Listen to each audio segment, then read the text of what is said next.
William Alchesay, Honor in a Time of Betrayal. Between 1849 and 1886, the rugged expanses of Arizona and New Mexico became the ultimate testing ground for American military power.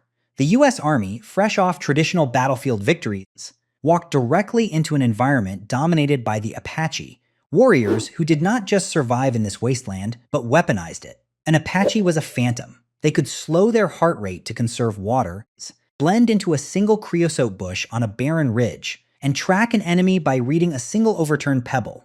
They were, without exaggeration, the finest trackers the world had ever seen. Did you know an Apache could run 70 miles a day on foot across blistering rock without a single drop of water? They could cover distances in hours that took cavalry units days to negotiate, moving invisibly across the landscape. This created a major tactical problem for the American military machine. Despite having modern repeating rifles and thousands of disciplined troops, the U.S. Army was completely blind. To fix this, General George Crook implemented a pragmatic strategy.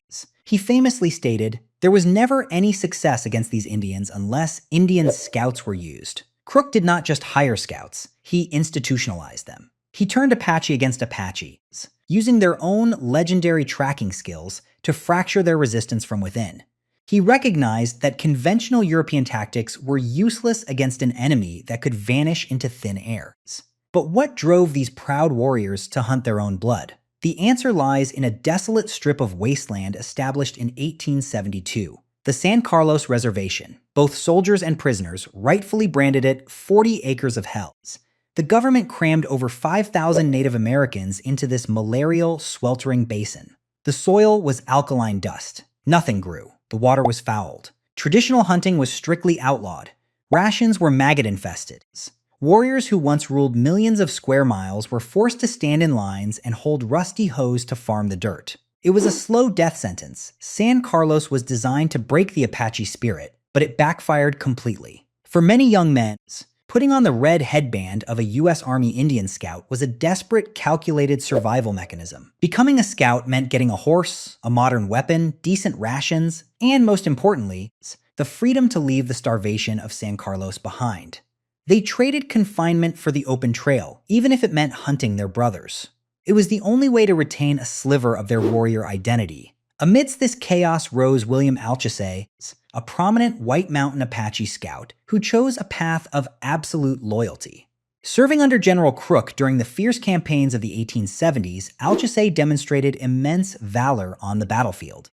His bravery during the Apache Wars earned him the Congressional Medal of Honor in 1875. He did not let the toxic environment of San Carlos break his resolve. Instead, he utilized his status to protect his people, eventually becoming a trusted translator and negotiator during the final Geronimo campaign in 1886. Alchesay remained a faithful ally to the military and later became a respected tribal chief, proving that an Apache could master the white man's system without losing his honor. While Alchesay chose the path of duty and received the Medal of Honor, the toxic pressure cooker of the frontier pushed others to the edge. Two other brilliant scouts, Maasai and the Apache Kid, would experience systematic betrayal and blood feuds, turning their lethal tracking skills back against the army to become the most dangerous outlaws in frontier history. Maasai's train escape and the 1,200-mile impossible trek. The year 1886 marked the definitive end of the Apache resistance when Geronimo laid down his arms. But the U.S. Army had no intention of honoring the loyalty of its Apache scouts. To the military, a trained native tracker was simply too dangerous to be left free. Maasai was immediately stripped of his uniform and treated as a prisoner of war. Alongside Geronimo, he was forced onto a heavily guarded prison train heading east toward exile in Florida. Inside the wooden cars, the heat was suffocating. Despair was heavy. But while others succumbed to hopelessness, Maasai's eyes remained fixed on the steel bars across the windows. He quietly locked eyes with another warrior named Gray Lizard. Amid the roaring engine noise, the two men used hidden pieces of metal to painstakingly pry at the iron mountings. As the train crossed into Missouri, it began to labor, slowing down significantly to climb a steep uphill grade. This was their only window. Risking instant death beneath the crushing iron wheels, Maasai and Gray Lizard squeezed through the narrow gap and leaped blindly into the pitch-black Missouri night. Bruised but free, the terrifying reality set in. They had no weapons, no food, and no maps. Home was exactly once, 200 miles away across hostile wilderness, yet Maasai turned southwest and began to walk. What followed was a grueling 12-month journey of survival, spanning from late 1886 into the autumn of 1887. To understand Maasai's trek is to understand a man relying solely on the raw instinct of the ancestral Apache. The immediate problem was visibility. 200 escapees traveling through white settlements meant certain death. To counter this, Maasai inverted the sun. They became creatures of the absolute dark, changing their entire biological clock to fit the dangerous reality around them. If they were seen by a single local farmer or telegraph operators, the entire US cavalry would be deployed to hunt them down. By day, they were invisible. Maasai and gray lizard would crawl into tangled briar patches or damp limestone caves, lying perfectly motionless for 14 hours at a time. They did not speak. They barely breathed, listening to distant search parties passing by. They trained their ears to detect the faint snapping of a twig miles away, learning to filter out the natural sounds of the forest from the deliberate footsteps of human hunters. They mastered the art of rhythmic breathing, ensuring that even the sound of their respiration would not give away their position to passing tracking hounds. But when night fell, the wilderness became their highway. Without a compass, Maasai looked to the heavens, locking his gaze onto the Big Dipper. By tracking the pointer stars of the ladle to the North Star, he inverted his trajectory, charting a line directly south-southwest toward New Mexico. Moving with bare feet across jagged flint and freezing mud, the physical toll was agonizing. Starvation was a constant, gnawing pain. Without rifles, they turned to the oldest weapons known to humanity. Maasai could pinpoint a running jackrabbit from 30 feet away, hurling heavy, jagged river stones with enough velocity to shatter bone instantly. He also fashioned blunt clubs from fallen branches to ambush sleeping game in the dead of night. These meager kills were eaten raw to prevent fire smoke from giving away their position. They supplemented this by digging up bitter wild roots, chewing on wild onions, and stripping nutritive inner bark from trees. Every single calorie expended had to be violently clawed back from a hostile ecosystem. The cold wind of winter bit through their thin rags, and their skin became calloused and torn. Yet their determination never wavered. They walked through torrential rains that turned the ground into a muddy swamp, pushing their bodies past the absolute limits of human endurance. The true turning point arrived when their southern trajectory brought them deep into the rugged terrain of the Ozark Mountains. Survival on raw roots and stones was no longer working. They were growing weak. Their bodies were failing. And the early mountain snows threatened to end their lives before they could even reach the flat plains. To survive the final legs of the journey across the open plains, they desperately needed steel and gunpowder. Maasai spotted a remote mining camp nestled deep in an Ozark valley. He spent 3 days observing the layout, watching the guards rotate, and calculating his entry points. He noted the exact times when the camp watchmen would succumb to exhaustion in the early morning hours. He waited for a heavy midnight storm to mask his movements. Slipping past the armed guards, he plundered the supply tents, escaping with fresh meat, flour, coffee, hunting knives, and a Winchester repeating rifle. They were no longer just refugees. They were now armed combatants. This stolen gear changed everything. Upon entering the arid plains, Maasai hunted a wild deer. Instead of discarding the carcass, he carefully extracted the animal's large stomach lining. Cleaning it with sand, he transformed the deer's stomach into an airtight, durable water bladder. This single piece of engineering allowed them to carry gallons of life-saving water, enabling them to bypass guarded river settlements and cut straight through the sun-baked, lethal expanses of Oklahoma and Texas. They walked through heat that regularly exceeded 100 degrees, relying entirely on that single deer stomach to keep them alive. By the autumn of 1887, after a full year of impossible endurance, Maasai stood on the red dirt of New Mexico. But there was no happy ending. Shortly after their return, gray lizard vanished completely from the historical record, leaving Maasai to carry the torch of defiance alone. For the next 13 years, Maasai lived as a lone renegade in the high peaks of the Sierra Blanca, raiding ranches for survival. He refused every offer of surrender, becoming a permanent shadow in the mountains. His legendary run finally came to an end around 1900s.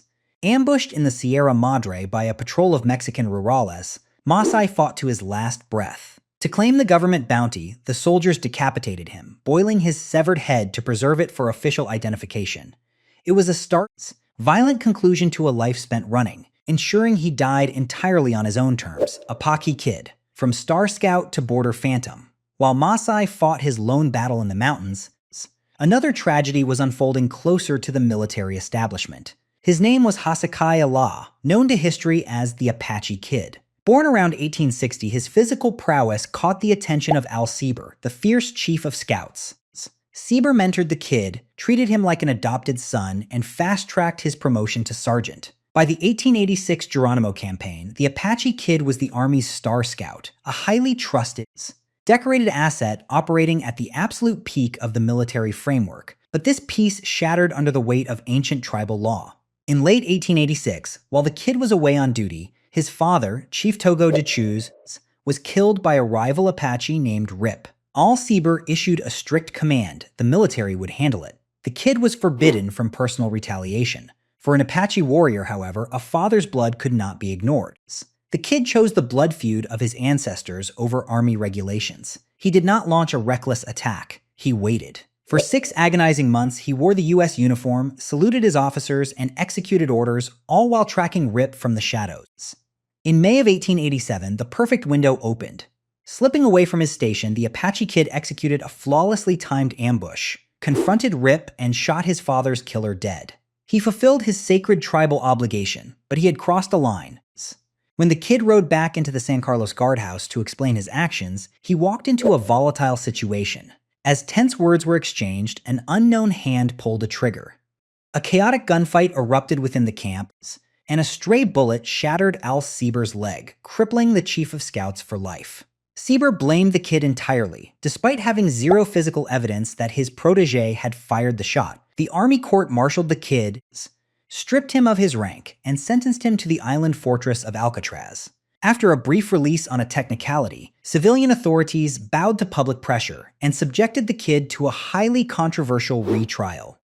The Frontier Court handed him a brutal 7-year sentence at the Yuma Territorial Prison, a prison of granite walls and iron cages, feared as the most harsh penitentiary in the American West, where inmates regularly succumbed to heat strokes. The climax of this injustice exploded on November 2, 1889, during a prisoner transfer at a steep desert pass known as Kelvin Grade.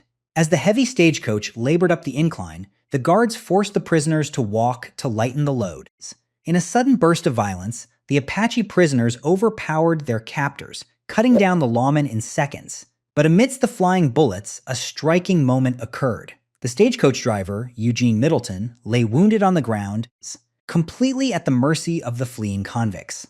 Another Apache raised a rifle to kill Middleton, but the Apache Kid stepped directly into the line of fire. He physically intercepted the warrior, saving Middleton's life, and forbade the men from touching him. Armed with the dead guard's weapons, the kid turned his back on the carnage, melted into the desert heat, and slipped across the Mexican border. From 1890 to 1906, the Apache Kid existed as a whisper along the borderlands, transforming into the most wanted outlaw in the region. The U.S. government placed an astronomical bounty on his head, a sum that drew numerous bounty hunters into the desert. Yet, not a single tracker could ever catch his scent. He became a frontier ghost, an untraceable force who raided ranches with precision and then dissolved back into the jagged peaks of the Sierra Madre. Did you know the state of Arizona once offered a reward of $5,000 for his capture? No one ever collected a single dollar. What cements the Apache Kid into history is the silence that surrounded his fate. No one ever claimed the bounties. No body was ever recovered. While the authorities declared him dead multiple times to calm the public, details from the reservation suggested otherwise.